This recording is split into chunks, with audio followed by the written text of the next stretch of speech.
Hello and welcome to Spectrum TV News at 2. I am Francis Oyima, and it's coming to you live from Uyo, the capital city of Akwa Ibom State. Let's take a look at the headlines. Federal government says no federal university is allowed to charge tuition fees. Suspended CBN Governor Godwin Emefiele to be arraigned tomorrow over 6.9 billion naira procurement fraud. Plus, first shape the parts Audi support since Grand Deal breakdown. We will bring you details of these stories and more in a moment.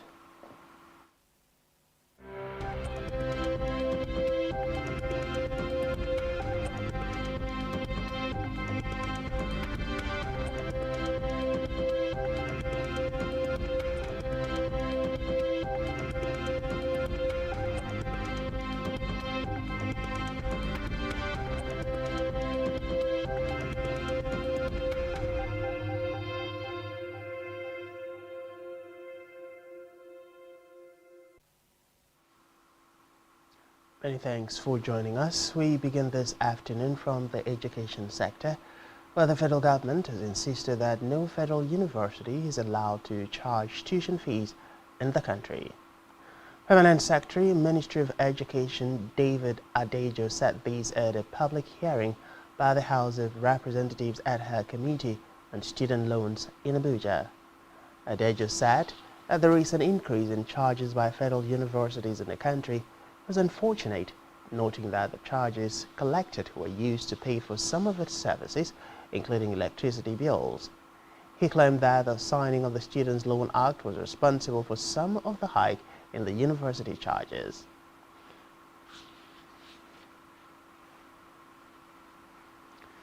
In the meantime, the federal government will on Thursday arraign suspended Central Bank of Nigeria CBN Governor Godwin Emefiele and his associates for 6.9 billion naira procurement fraud at the Federal Capital Territory FCT High Court in Abuja. Emefiele will be arraigned alongside a female CBN employee, Sadatu Yaro, and a company on 20 charges of procurement fraud, conspiracy, and conferring corrupt advantages on his associates. The Battle Apex Bank chief, who was been in detention since he was suspended from office on June 9th, was accused of conferring corrupt advantages on Yaro, a director in April 1616 Investment Limited. In the charge assigned by the Director of Public Prosecutions, Federal Minister of Justice Mohammed Abubakar, the Deputy Director of Public Prosecution Nkiru Jones Nebo, and 8 other ministry officials, the 3 accused persons were alleged to have bought a fleet of over 98 exotic vehicles and armored buses valued at about 6.9 billion naira.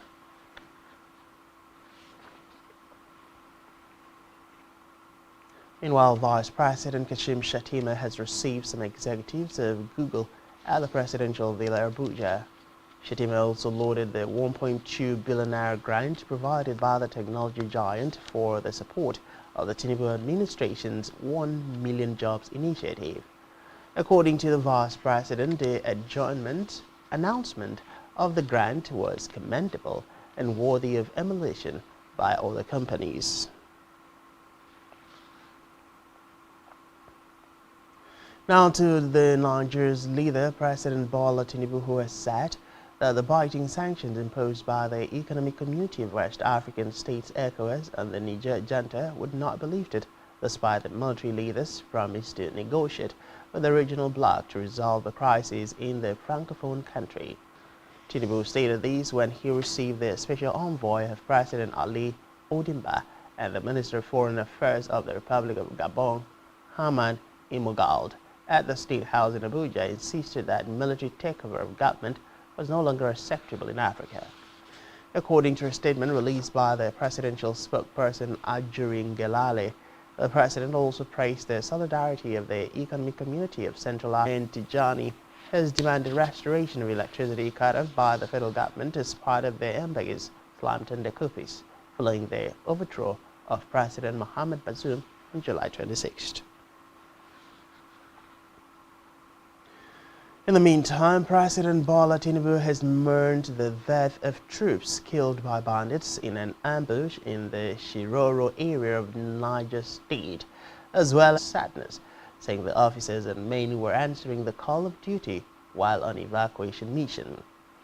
While commending the courage and devotion of their fallen soldiers, Tinubu expressed condolence to their families, the Chief of Defense Staff, Air Staff, Army Staff, Naval Staff, and the entire armed forces of the Federal Republic of Nigeria.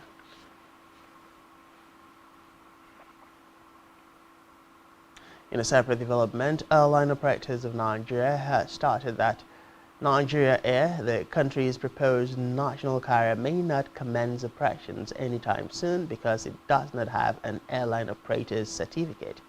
The spokesman of Airline Operators of Nigeria, Obiora Okonkwo, told newsmen in Abuja that if Nigeria Air were to begin operations in October 2023, it would be doing so without a valid air operator certificate.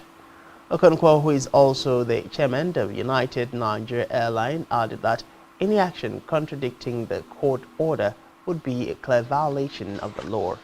He expressed belief that the court would take the necessary step to address the matter. Meanwhile, the National Union of Air Transport Employees, NUATE, has directed the Aviation Security, AFSEC, and Logistics subsector to commence an immediate strike from today, August 16th, over their 30,000 naira monthly pay. The union made this known in a circular obtained by journalists and addressed to the Director General Civil Aviation, DGCA, Managing Director of Federal Airports Authority of Nigeria, FAAN, Commissioner of Police, Airports Command, the Airport Commandant, Director of Department of State Security, DSS, Murtala Mohammed International Airport, MMIA, Lagos Command. The circular, which was signed by the General Secretary, NUATE, Ucheme Abba, noted that AVSCE, who are mostly graduates, are paid a paltry 30,000 naira monthly. He added that the withdrawal of services was inevitable. Abba explained that all efforts to negotiate improved wages for their members in the past had failed. In another development, the National Youth Service Corps NYSC orientation exercise is scheduled to resume in Borno State 13 years after the 3-week course was suspended over recurring attacks by Boko Haram insurgents. The NYSC took to its Twitter handle to notify prospective Corps members deployed to the state's second stream of the Bachpi orientation course of a change of venue. It said all prospective Corps members deployed to the state had to reprint their call-up letters from the NYSC portal, adding that the date of commencement of the orientation course has been changed to 18th August 2023.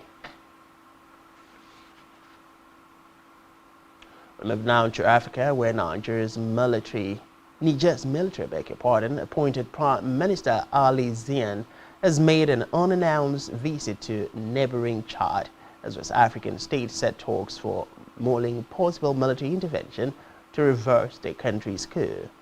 The Chadian government said that Zian, a civilian appointed by the military rulers who ousted Nigerian President Mohamed Bazoum on July 26, arrived in Chad for a working visit. In a statement issued after meeting Chadian President Mohamed Idris Deby Itno, Zian said he had brought a message of good neighborliness and good fraternity from the head of Niger's government, adding that Niger is in a process of transition.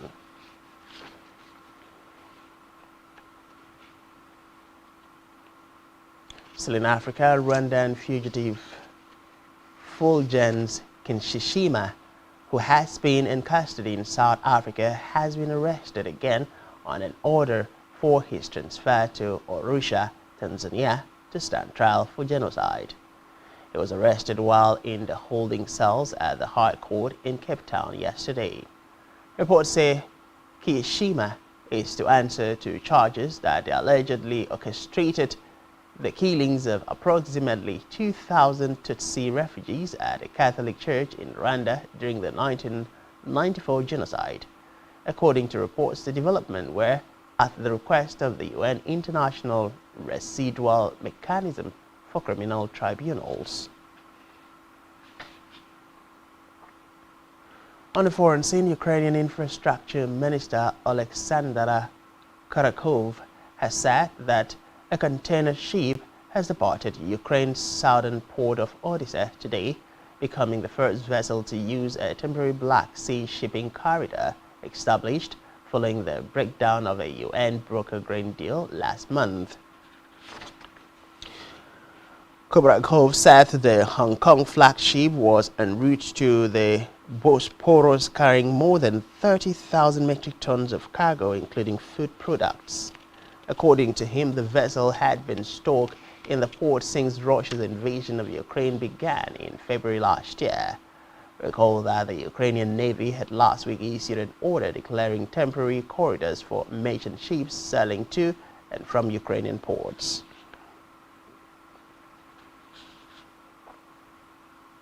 Still on the foreign scene, Ukraine says its forces have liberated the village of Yorozhin in the eastern Donetsk region, where fierce battles have taken place in recent days. The spokesperson for the General Staff of the Armed Forces of Ukraine, Andrei Kovalov, said the country's defense forces took control of Yorozhin and are consolidating their positions. Kovalov added that in the Eastern Front, Ukrainian forces are continuing to conduct counter-offensive operations south of Bakhmut as heavy fighting continues.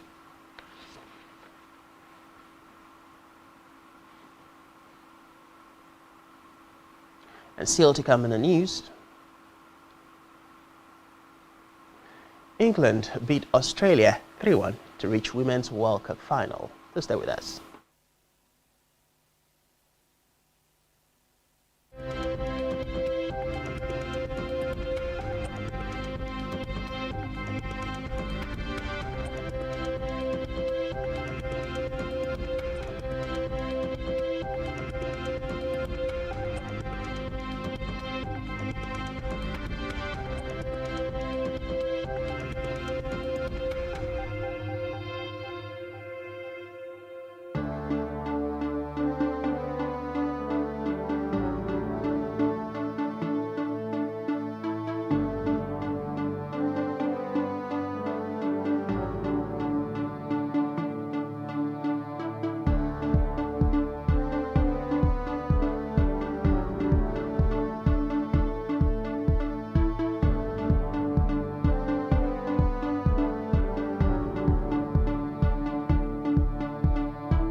Many thanks for staying with us. Now to the rest of the news stories.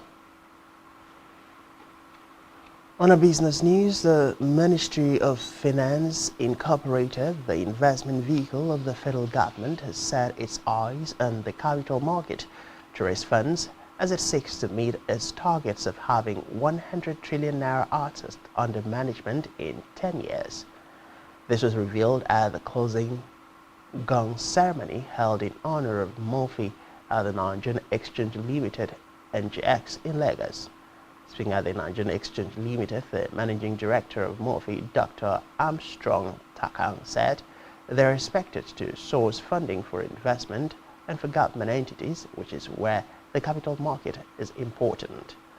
On his part, the chief executive officer of the NGX, Temi Popola, in response expressed the willingness of the exchange and other stakeholders to achieve the goal of Murphy.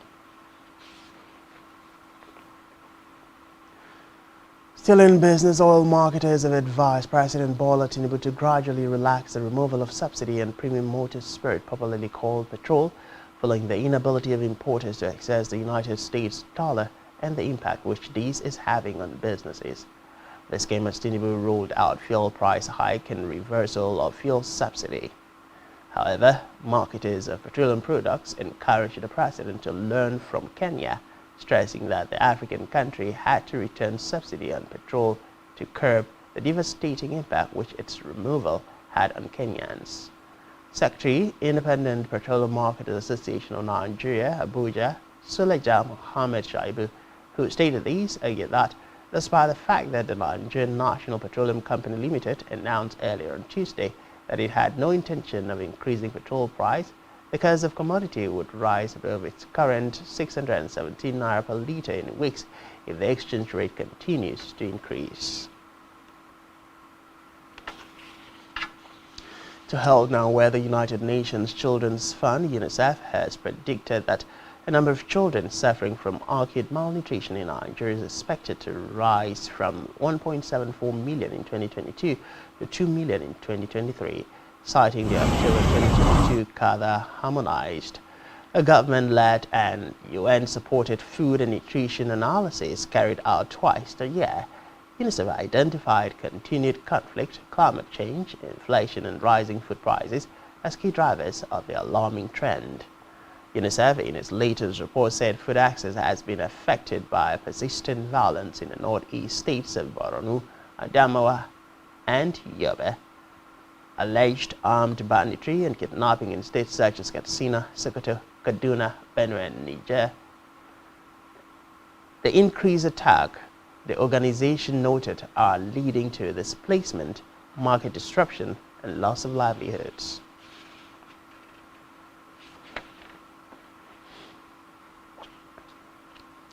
In the meantime, the Director General, National Agency for Food and Drug Administration and Control, Professor Mojisola Adeyeye, says consumption of carbohydrate-ripen fruits may cause sleep disorders, mouth ulcer, and cancer. She said these in Bauchi State during a one-day sensitization workshop organized for journalists, market men and women in the Northeast on the dangers posed by drug hawkers and carbohydrate-ripen fruits. Professor Adeyeye, who was represented by the Director of Chemical Evaluation and Research, Dr. Patrick Omopariola, said characteristics of carbohydrate-ripen fruits include considerable loss of properties such as color, taste, and feel. On his part, the chairman of Health Journalists in Nigeria, Hassan Zaki, lauded NAFDAC for raising the alarm, noting that it would help to save lives. He urged journalists to amplify the campaign on drug abuse and carbohydrate-ripen fruits in the region. We move to sports now, where England will play Spain in the final of the Women's World Cup after defeating co-host Australia 3-1 today in front of more than 75,000 people in Sydney. England took the lead in the first half through Ella Toone-only from St. Clair to equalize just after the hour before Lauren Hemp and Alicia Rosio scored to put England into the final.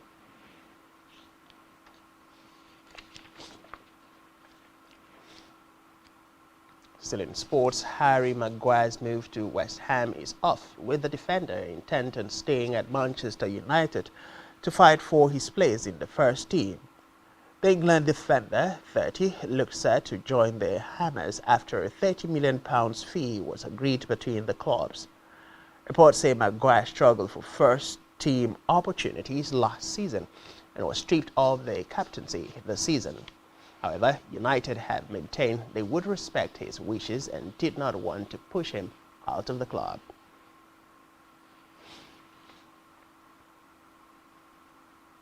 On our entertainment news, Afrobeat star Davido has procured a new necklace to celebrate the success of his timeless album. The diamond-crested pendant was designed by luxury jewelry brand local Kettles Brothers UK Jewelers and reportedly cost over 500 million naira. The diamond pendant was created in recognition of Timeless, his multi-platinum album. In a video shared on his Instagram page, Davido was seen taking possession of the jewelry from the designers.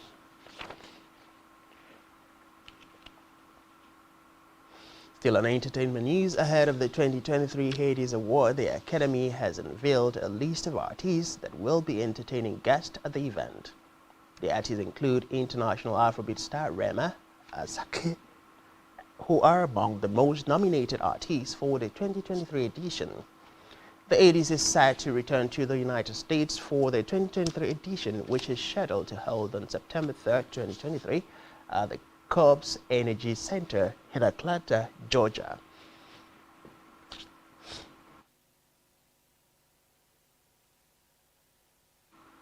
And that's all we have for you at this time. Do ensure to follow us on social media and subscribe to our YouTube channel, all of which you can find on our website, spectrumtv.ng. You've been watching Spectrum TV News at 2. I am Francis Oyima, edit. Many thanks for being there and do enjoy the rest of your day.